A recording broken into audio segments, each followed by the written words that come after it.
નમસ્કાર, સંદેશ ન્યૂઝના digital platform સાથે હું છું માલવી।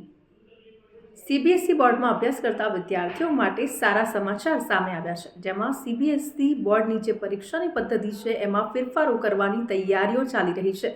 સીબીએસઈ બોર્ડમાં ધોરણ 10 અને 12ના જે વિદ્યાર્થીઓ છે એ વર્ષમાં 2 વાર પરીક્ષા આપી શકશે, જે નિયમ 2026થી લાગુ થઈ જશે।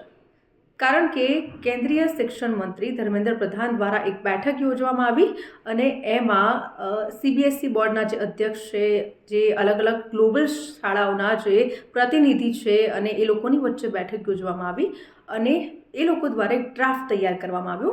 આ ડ્રાફ્ટ બહાર પાડવામાં આવશે, ત્યારબાદ લોકો પાસેથી એના સૂચનો લેવામાં આવશે, આ સજેશન્સ પર સમીક્ષા કરવામાં આવશે ને ત્યારબાદ આ નિયમ લાગુ થઈ જશે।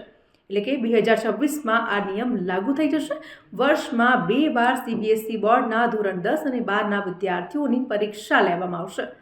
આવું કરવાનો મુખ્ય હેતુ એ છે કે બાળકોમાં જે તણાવ ભણવાને લઈને વધી રહ્યો છે એ ઘટશે અને બીજી વસ્તુ, બાળકોની જે યાદ રાખવાની વસ્તુ છે એના કરતાં વધારે એ સમજણ પર ભાર મૂકે, એની ઉપર ભાર મૂકવામાં આવશે।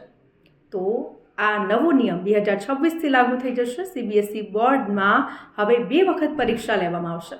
તો આવા જ ઇન્ફોર્મેટિવ વિડીયોઝ જોવા માટે સંદેશ ન્યૂઝના ડિજિટલ પ્લેટફોર્મ સાથે જોડાયેલા રહો।